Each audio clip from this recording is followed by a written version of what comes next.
हे मी गोलवाली दुधी घेतलेली आहे। आज आपण हिची भाजी बनवणार आहोत। कशी भाजी बनवणार आहे ते सांगणार आहे मी।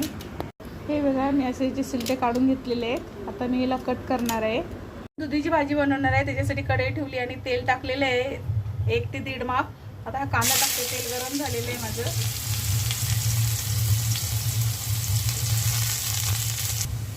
हे लसूण आणि हिरवी मिरची आहे, वाटून घेतलेली आहे। 1 टोमॅटो टाकते, अर्धा चमचा जिरा पावडर, चमचा धनिया पावडर, थोडीशी हळद।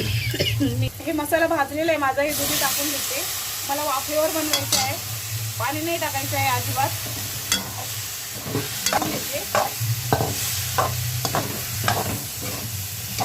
हे मी मिक्स केलेलं आहे आणि वरतून असं ताट ठेवणार आहे आणि पाणी टाकणार आहे वाफेवर।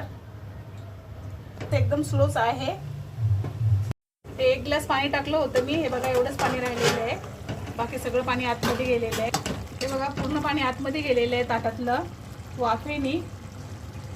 अजून 5 मिनिटांमध्ये माझी भाजी होऊन जाईल। 5 मिनिटांनी बघूया आपण। 5 मिनिटं झाले माझ्या भाजीचे। हे बघा भाजी झालेली आहे। आता मी थोडंसं याच्यावरती शेंगदाण्याचं कूट टाकणार आहे, जर तुम्हाला आवडत असेल तर टाका। आणि वरतून थोडीशी कोथिंबीर टाकणार आहे।